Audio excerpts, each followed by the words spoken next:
Welcome to the Clock Tower. I'm Brandon, and today we're looking at Lycoris Recoil. Looking forward to the set as it comes out. With that in mind, we have a couple different builds we're going to look at. But starting off, let's look at some staple cards. They're definitely going to be useful no matter what deck you bring in.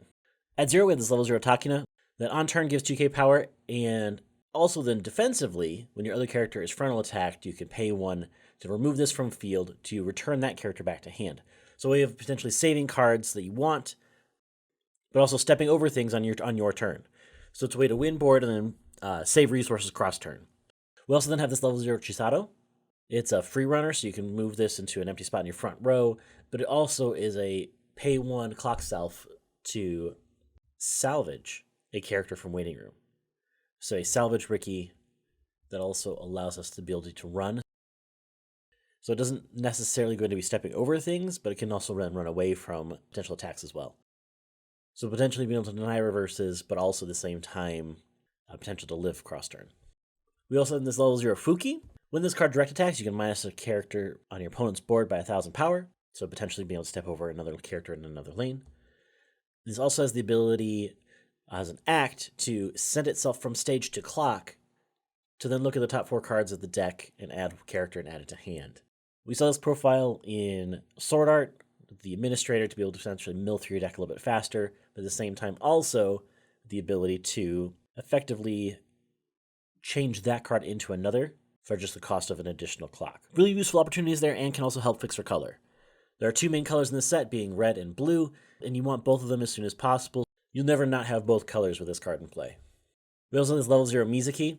It's on play, and when it's into waiting room, both times it triggers the ability of the drop search. So pay 1, discard 1, search your deck for a character, or add it to hand. So potentially be able to do this twice, I think is actually really important here. You effectively have a pay 1 filter with this card in play to be able to get out of your deck the cards you actually want. Specifically, as it goes to waiting room, probably cards for your level 1 turn. So get your level 1 combo ready to go. Looking later in the game, we have 2 different counters that we're likely to see in our decks. We have the 1-0, which allows us to be able to ditch additional 2 cards to anti-change one of our opponent's characters, allowing us to be able to effectively remove a character that's over-leveled for the level that we're at, and be able to effectively put that into waiting room. We also then have the memory kick counter at level 2. This allows us opportunities to mess with our opponent's board defensively and be able to remove troublesome pieces as needed. Offensively at level 2, we also have this half Fumio, 2-1 Mizuki that allows us the ability to additionally pay 1, pitch 1, to shuffle your opponent's deck back in except for 1 Climax your opponent chooses to leave in the waiting room. So this is very much like if you're going into your endgame turn, you can play this down ahead of your combo to try to decompress them as much as possible kind of idea. That's the kind of vibe behind it. It also is a level 2 bomb. I don't think you're necessarily play it for the level 2 bomb. I think you definitely play it for that decompression effect to potentially decompress your opponent's deck enough to be able to close out the game from there. But that's very much dependent on deck state, so this card has some very limited use case. But I think it's worthwhile since you don't have too many other decompression tools. This is the piece you run for that kind of effect. The other important part, I think, is this Chisato level 3. This is our early play for 4 more condition. On play heal. If you have the level 0 Takina JC in the waiting room, this card will get 3,000 power until the end of your opponent's next turn, so it'll sit at 11 cross turn for that first turn. 11k without any kind of field buffs is actually pretty fantastic. As we look at Lycoris Recoil more depth, we have some Climax combos that the set can run. Diving into trying to build this set, there are quite a variety of combos for this set. There are 12 different combos in the set at level 0. We have the Mizuki that allows us to be able to effectively draw 1 and then choose a card in hand and put it in stock, which allows us effectively a hand filter and stock charge. You have to have a full field to make that happen. That is actually kind of the detriment for why you probably don't want to play this card outside of maybe a full yellow deck. And then it has the act ability to be able to act like a pay 1 plus, reveal the top card of the deck, and if it's an event or character, add it to hand. So as long as it's not a Climax, you pay 1 plus by resting it. Blue level 0 is effectively give a character on reverse search. This is like the secondary option for what I think the dual laners are probably going to be running. I would think this is like the backup for it. Level 1 combos. We have a level 1 choice combo that allows us to essentially turn other cards into choice triggers. That is the combo. I don't think that does enough to make it worthwhile. Level 1 salvage, we have the ability to look at top 4 cards of the deck, add 1 character or a specific event to hand, and then stun one of your opponent's characters so it cannot move to a different part in the stage. any cards moving that turn would have already moved. So you're basically stunning for next turn. We also have the 1/1 we also have the 1/1 Shisato on standby. This allows us to gain the standby trigger. So effectively, you do not have to have this on field for the standby combo to work. It just becomes the standby trigger. That's the combo. 12 standby is interesting, but if that's it, it's a little underwhelming for a combo itself. Looking at the blue level 1, this is effectively a cigarettes combo. Mill 2 cards, salvage equal to the level of those cards levels combined. And then additionally, you could look at the top 2 cards of your deck and put them back in any order. So effectively, you can choose your trigger, so that way you can kind of essentially push back the cards you don't want to trigger, and so you make those into the mill for the next cigarettes combo. Pretty strong. Level 2, 2 different combos there. We have the choice combo that allows us the ability to choose a character in waiting room, send it to stock, and then gain power. This is a stock charge combo, so it's not actually plussing into hand, but plussing to stock, effectively refunding itself for the first time. It does get the power cross turn, which is really interesting. So effectively, this card becomes 13k, 14k on attack, which is pretty strong, not including any bonuses from the back row. So it actually does sit relatively big for what it's worth. However, it's not giving you any additional benefits outside of the potential field plus, and there is a decent amount of removal that can mess with some of these things. We also then have the 2/1 Chisato that allows us to be able to effectively with combo discard the card and change it into a level 3 when you place the Climax. The level 3 has a slight bit of decompression tools on it that allow it to be able to try to stick a little bit more damage. This is very much just trying to spam out that specific package in play.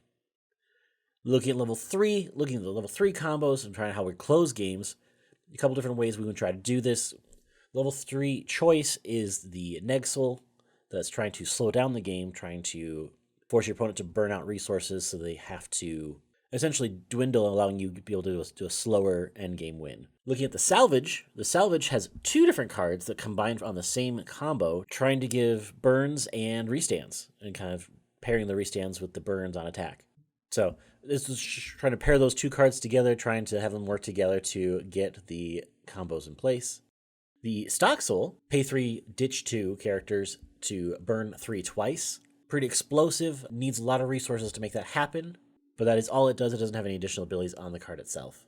The last combo from the trial deck being the Stock Healer that allows us to pay 2 to burn 2. Pretty standard thing. To also refund one of the stock costs for the card itself to be able to then turn around and pay. So effectively it's pay 1, pitch 1, burn 2. Looking at those combos and looking at some of the staple cards we have, combining them together, I have 2 different lists that I'm ready to put out there. First up, let's look at the Dual Laners build. A lot of these profiles we talked about already, but let's kind of break down just some of the profiles that are necessary for this deck to function. Looking at the 0 lineup, we do have the Kurumi level 0. This is the Brainstorm that allows us to be able to do it in yellow. We have the yellow Kurumi Brainstormer. This allows us to be able to not only look at the top 2 cards of their opponent's deck and kind of rearrange them the way we want. So effectively, we can try to make them a little bit more decompressed by moving around climaxes. We also can salvage a character based off of the Brainstorm. We also run the level 0 Chisato that allows us to be able to marker a card from the top of a deck, as long as it's a character, and then at the beginning of your opponent's draw phase, mill 2, and if it's level 2 or higher, it can bounce back to hand. So effectively a potential plus off of a coin flip that way. We talked about the JC already, but we also run the Takina level 0 Climax swap. It also has the ability to send cost 0s to waiting room as long as it's the only card on the front row of their opponent's board. We also have the blue Kurumi 0 that allows us to be able to look at the top 2 cards of our own deck and rearrange them, and then additionally pay 1, ditch 1 to look at the top 3 cards of the deck, add 1 to hand. So effectively another way to draw into Climax, especially because in this deck we don't really have a lot of good ways of Climax Assurance. This is our Climax Assurance card. The other level 0s we already talked about. Going into level 1, we talked about the standby combo, but we also run the Dual Laners package. So the other level 1 Chisato is the ability to be able to, as long as there's only 2 cards on the front row, at the beginning of your attack phase, blind stock 1, look at the top card of your deck, and if it's a character, add it to hand. If not, mill it. Potential plus on that way without a combo, triggering into those standbys. So you're not playing the standby combo, you're just hoping to trigger it. You're playing the Dual Laners package. Going into 2 two profiles that we did not look at so far. One talking allows us to be able to get more power. So if our level 1 combo is not big enough, we can put this in the back row. So we can early play this at 1 if we have a full field, but it can get our Dual Laners package up even more, give additional 1,000 power, because it gives all other characters 1,000 power. That's why we run this card. Notably, there's that kind of confusion, right? That there's kind of this disconnect between Dual Laners and having this card in play, because you need 4 more to be able to make this happen. So what you can do with that is you can either, when you have 4 characters on field, play over a character that's already on field, because you still met the condition, or you can have the Fuki level 0 that you can choose to then turn around and clock it from stage, effectively removing it from stage, getting you back down into those 2 cards in the front row. Both of those are legitimate plays to make this happen. This can give characters 1,000 power to the front row, so boosting up our level 1s to 8Ks cross turn, and then our next card to 11 cross turn. Our other level 2 Takina is our other part of our Dual Laners package. As long as you have 2 characters on stage, it gets an additional 4K power, so it sits at 10K cross turn. And at the beginning of attack phase, as long as this is in the front row, and you have the 2 characters in the front row, you can blind stock 3 from top of deck. So effectively, a good way to stock charge with this card in play in the attacks. You're looking at 8 stock if you double this on a single turn. So this is cards that help you prepare for your endgame on the next turn. We already looked at level 3s. That completes the deck. So effectively what the deck looks like is it's going from 0, trying to just plus any way it possibly can, trying to keep your hand as full as possible for the entirety of the game. So that way when you get to your endgame, you can have that maximum hand size and beyond to be able to close out your opponent, trying to deal as much damage with resources as possible with that. So to pull this combo off in its entirety at the top end, if you're playing everything from hand, you need 13 stock and 10 cards in hand, and only one of them can be the Climax. With that in mind, you're looking at just generating a bunch of resources to make this happen. If you're trying to try field this combo at the top, which I think is the way to do it. Everyone that you're able to stand by in at 2 is an additional 2 stock you do not need, as well as an additional card in hand you don't need. So to be able to make this happen, realistically, you really want to stand by at least minimally one of them into play. So that way, you only need 11 stock, which 8 of them you can get in the previous turn, and 9 cards in hand, which I think is a bit more feasible, especially if you start off your turn with 7. 7 clock draw into 9. That I think is a very feasible way to go about it, and I think that makes this a very potentially explosive top end. But that's the Dual Laners route. The other deck I want to highlight is the Pants Salvage build. This is probably the little bit more traditional build that you're going to see more often. This plays the Pants Cigarettes combo at 1, going into that Salvage combo at the top with the restands and the additional burns. Highlighting any cards that we have not already talked about, the only other additional card at 0 is in fact the Mizuki at 0. This is a Fuka, to be able to discard a card when it sends for weighted. You're going to look at the top 4 cards of the deck and add a level 1 or higher card to hand. On play, you can also then choose to minus one of your opponent's characters by 1,000 power.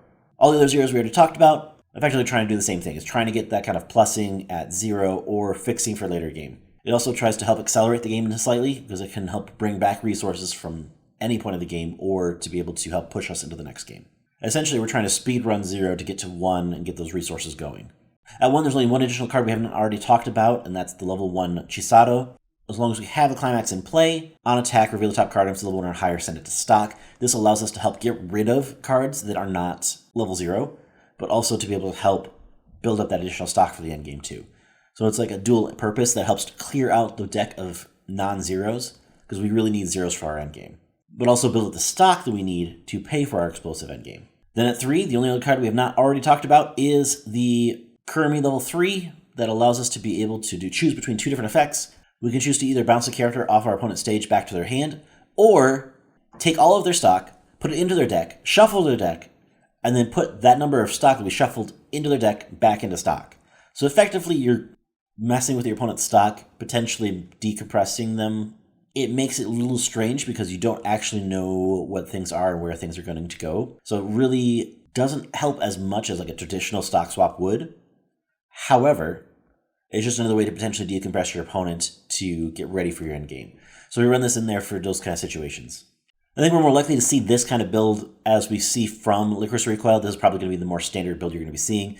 However, there are plenty of ways to build Lycoris Recoil, and I think that we're going to see quite a few of them as we go on. With that in mind, that's been it. Thanks so much for watching. Be sure to like, share, comment, subscribe, do the YouTube thing, and we'll catch you in the next one.